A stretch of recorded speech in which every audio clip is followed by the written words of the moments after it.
baby, this is a conversation. So, today I wanted to give a big shout out over to Sekeres and Price, because on their recent episode from 2 days ago with Irfan Gaffar, there was a video segment talking about the Vancouver Canucks and the apparent contract negotiations going on with defenseman Filip Hronek. Now, I will say, this is from a few days ago, so everything can change with a phone call. Maybe the status of what things are like today is a little bit different than how they were days ago. Things can change quickly in the hockey world, right? And for Filip Hronek, he's always been in this weird spot for the Vancouver Canucks, mostly because as a 26-year-old defender, 6 feet, 187 right-handed guy, signed to the end of this season making $4.4 million a year, the question was always, where exactly do the Canucks go with Hronek in their future? His contract will expire and he'll be an RFA, which means the Canucks will have exclusive negotiating rights, and if any team goes out there and offers him a contract and he signs it, then the Canucks will get compensation for that, so they can't lose Hronek out for nothing. But this season, Filip Hronek, with his 45 points in 67 games played, which is on pace for about 55 points on the year, he is one of the top defensemen in the NHL in current point production. If you just go over to the league and its standings right now, you'll see that Filip Hronek has more points this year than guys like Miro Heiskanen, Charlie McAvoy, Drew Doughty, Devon Taves, Chris Letang, and some other very notable names. Hronek has been a good defenseman, all things considered. And the most recent episode of the Sekeres and Price with Irfan Gaffar went out there and gave the update as to the Canucks negotiations between the team and Hronek. Now, what I did was I transcribed the quote, going over the entire conversation here.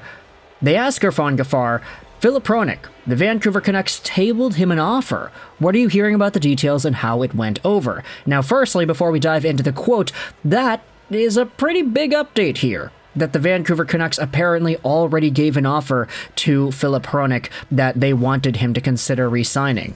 Irfan Gaffar then goes out there and says this: the offer the Vancouver Canucks gave Hronek was probably in the $52 to $54 million range. I mean, the Canucks said they believed it was a fair offer for Hronek.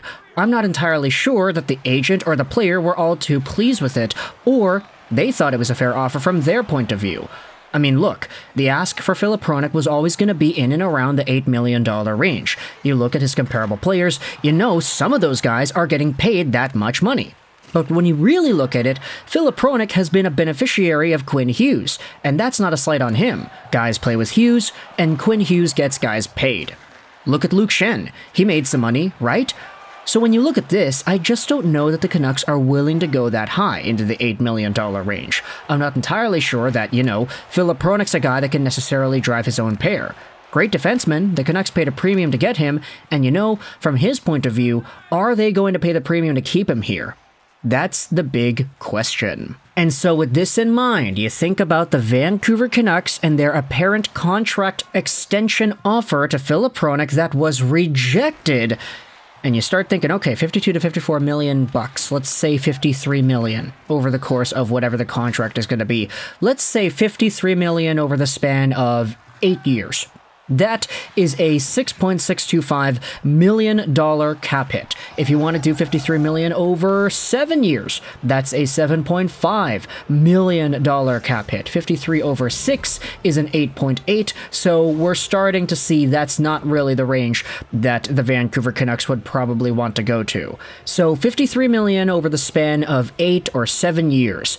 Honestly, when you think about it like that, you talk about a $6-point-something million AAV, you think about a $7-point-something million AAV. The big question in my mind has always been the existence of Filip Hronek's D pair in Quinn Hughes, because Quinn is making $7.8 million a year.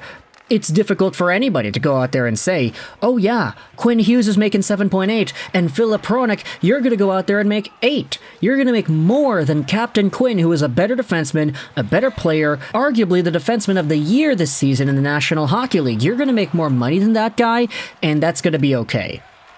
Like, I get it, there's an entire conversation to go down in regards to percentage of the cap, because, when Quinn Hughes signed his contract extension with the Vancouver Canucks, that was barely over 2 years ago. The cap was in a different spot, and because now the cap has gone up, you can say that Quinn Hughes' contract is a bargain. Honestly, hey, thank you, Jim, for getting that done.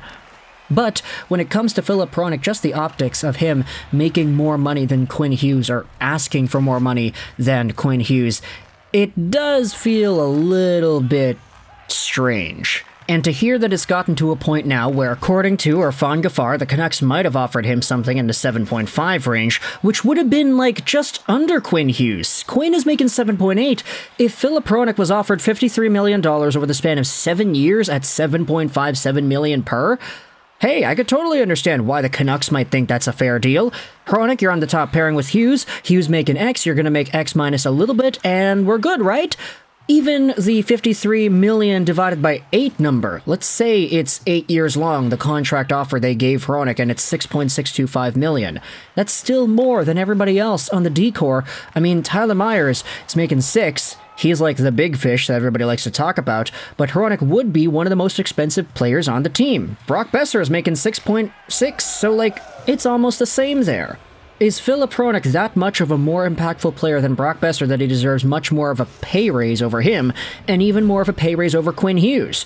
$8 million a season is kind of nuts when you think about it, because I am agreeing here with Irfan Gaffar. I don't necessarily believe that Filip Hronek is the same player without Quinn Hughes as his D partner. Like, he's been good. He was good in Detroit. I was always a big fan of Hronek when he was a part of Motown. But he is having a career year right now, and a lot of that could be chalked up to the fact that he's playing with Quinn gosh darn Hughes. So let me know your thoughts in the comments section below about this entire idea that Filip Hronek apparently rejected a big, outstanding dollar amount offer from the Vancouver Canucks. There are some comments from the Canucks sub that go over this entire thing. The Automod actually says this: Sekeres has a history of presenting rumors and speculation as fact. Please take this post with a grain of salt. But it's not Sekeres that went out there and said it, it's Irfan Gaffar, who is not, tagged in this comment. Comment here goes out there and says, unless Hronek can prove he can carry his own pairing, I'd be hesitant to go above 7.25 on a long-term deal. At this point in his career, I think Quinn can pretty much turn any top 4 guy into a first-pairing caliber player, at least so far as scoring stats are concerned. I think there's a reason they're offering 6.5 and playing things cautiously. And the report is 6.5 by 8. Given his career stats, I'd argue that this is fair value. The last thing we want to do is pay a guy coming off a career year playing with Hughes his inflated price. I would move him as an asset before I lock into some $8 or $8.59 million commitment. And to end off this video, we'll go over one more interesting conversation here. I haven't followed Hronek's RFA status. Does he have arbitration rights? If so, the Vancouver Canucks could legitimately do the Brendan Morrison, Mr. Arbitrator Filip Hronek is the mouse argument, and probably win this time.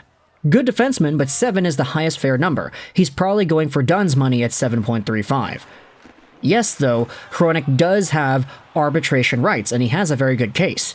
I think JR and Alvin are experienced enough to not give the guy a contract over $7 million, but an arbitrator that sees his production and ice time may just give it to him anyway. So at the end of the day, we'll take a look at the Filip Hronek contract conversations as the days and weeks go on, whether or not the Vancouver Canucks are able to come to some sort of an agreement, and whether or not it's something in the 6-point-something, $7 million range, like what the Canucks were apparently offering him. Not in the $8.5, $9 million range like you might be asking for. I get it, this is how negotiations work. You bid a little bit higher than what you're willing to get, and this is ultimately a negotiation that has leaked out into the media in a way via Sekeres and Price. So let me know your thoughts in the comment section below about Irfan Gaffar's comments on the show. I'll leave a link in the description to the Sekeres and Price YouTube video, wherein the comments made by Gaffar are made. There are a few other updates that are talked about in that same video hit. So let me know your thoughts in the comment section about this entire Filip Hronek thing. How much do you think Hronek should go for? How much do you think he's really worth? And how much would he be worth if he wasn't playing with Quinn Hughes? Thoughts in the comment section below. I hope you enjoyed this video. And bye.